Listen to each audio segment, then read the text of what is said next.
Ça là, ce challenge, on le récapitule ici et cette vignette, elle va nous suivre tout au long du sprint. On OK. a cette zone, critique sur la map. Donc, là, imaginons, c'est quand je sors de la caisse et que je porte mes affaires, je me pète les doigts. C'est bien cette étape-là qu'on va essayer de résoudre. C'est pas l'étape de je me gare et je trouve pas de place sur le parking. C'est pas l'étape de, je rentre, je trouve pas de chariot. C'est pas ça. Mmh. Qu'est-ce qu'on fait maintenant pour que, les clients galèrent moins avec leurs courses quand ils sortent de la caisse? Bon, on va pas résoudre tous les problèmes d'un coup. On se focalise sur celui-là pour ce sprint. Et les questions du sprint, ben, qui sont centrales, puisque c'est ces questions-là auxquelles on cherche des réponses grâce à notre proto. Ouais, ouais. Souvent, je vois des design sprints où on prototype tout et n'importe quoi, juste pour on dirait qu'on prototype pour prototyper, en fait. Mais les gars, non, pas du tout. On prototype pour répondre aux questions qu'on a établies au départ. Les fameux risques qui nous empêcheraient d'atteindre notre but à long terme. But à long terme qui est là. Ouais, c'est un peu la feuille de route, quoi. Ouais. Et donc c'est à ce moment-là qu'intervient le light, Lightning Demo, oui, oui, c'est là, c'est justement là, exactement.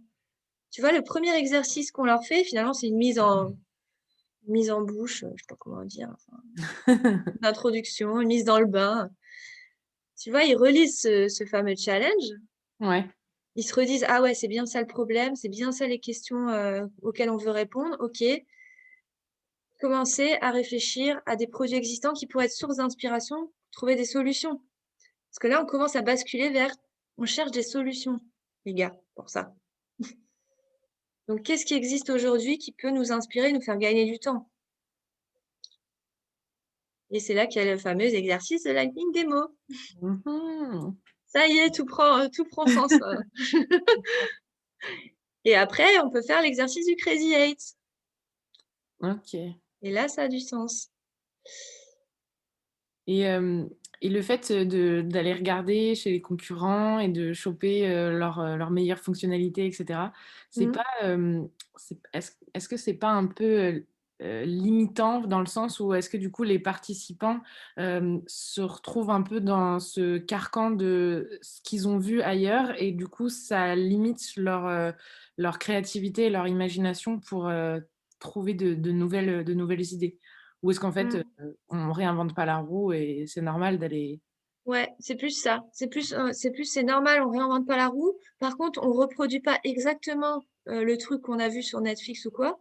ouais. On va essayer de faire mieux et surtout de l'adapter à notre contexte. C'est vraiment se réapproprier un truc qu'on a trouvé inspirant, mais le mettre à notre sauce et peut-être le mixer avec, une autre inspi, tu vois? On pourrait mixer ce truc avec ce truc, et là, ça sera encore mieux. Ouais. C'est que des histoires de mix et de récup, hein, je trouve.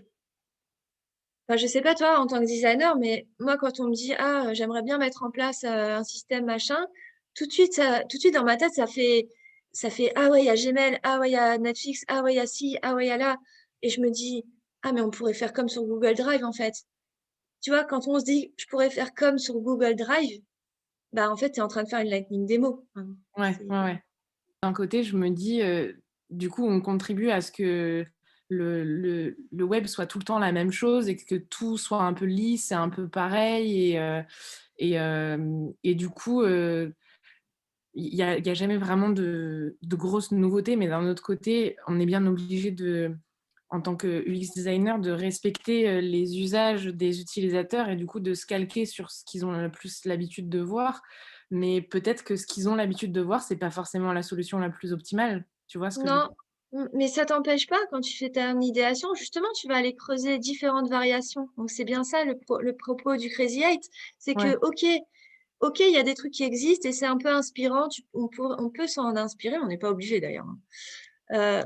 Mais ça t'empêche pas toi d'avoir ta propre idée et quand tu fais tes petits gribouillis schémas de ce que toi tu aimerais mettre en place, qui est peut-être totalement différent des inspi, tu fais ton gribouillage, tu fais ton truc et après on va venir encore le creuser en 8 variantes, sur ton Crazy Eight. Donc là, tu vas être obligé de trouver 8 variations à ta propre idée. Donc tu vas forcément devoir trouver d'autres choses. ouais, ouais, ouais, c'est clair. D'ailleurs, là, je rajoute des petites choses justement pour qu'on ne tombe pas dans des trucs trop bateaux. Tu peux te servir des UX cards de Karine Lallemand Mmh. pour te dire comment concevoir le système de manière à créer une expérience de plaisir-stimulation. Et là, tu te mets à fond, par exemple, dans une des UX cards et tu te dis, je veux que mon utilisateur il ressente de la joie, du plaisir euh, quand il va utiliser mon truc, quoi. Mmh.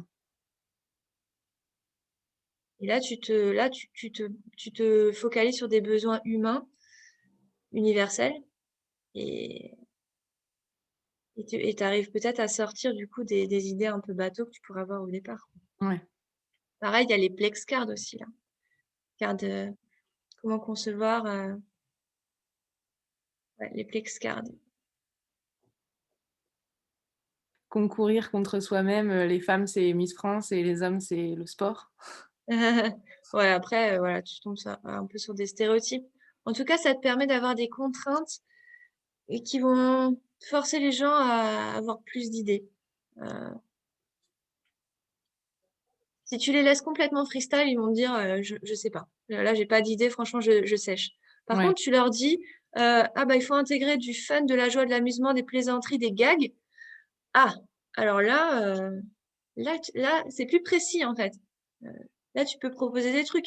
Et même si tu proposes des trucs qui sont pas vraiment pertinents, un peu extravagants, c'est pas grave. Nous, on leur dit allez-y, lâchez-vous, proposez des trucs, même si c'est pas vous y croyez pas, peut-être c'est pas faisable, peut-être que c'est pas grave, parce que le fait de les sortir, ça va peut-être à un moment donné vous faire un pont avec une autre idée et vous dire ah oui, là, on pourrait faire ça comme ça.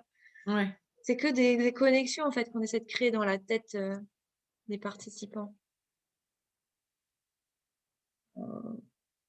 Donc voilà, je sais pas si ça répond à ton histoire de... Parce que je comprends ce débat, hein, je l'entends souvent.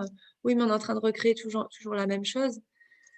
J'espère qu'avec le Crazy 8 et les UX cards et les outils d'idéation qu'on a, les cartes d'idéation qu'on a, j'espère t'avoir convaincu qu'on va faire autre chose que ce qui existe sur le web.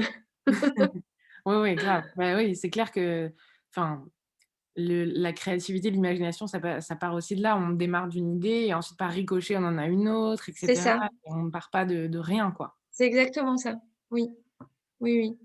C'est vrai qu'on s'imagine que quelqu'un de créatif, c'est quelqu'un qui d'un coup a des idées comme ça qui sortiraient de nulle part. Bah, en fait, non. Ouais. C'est une personne, simplement, elle est curieuse, elle est observatrice, elle regarde ce que les autres font et ça fait des ricochets, comme tu dis, dans sa tête. Elle fait une connexion, elle fait ah, mais ça ressemble à ça, on pourrait mixer ça avec ça. Ouais, C'est que des ricochets. Mm. Super intéressant. grave.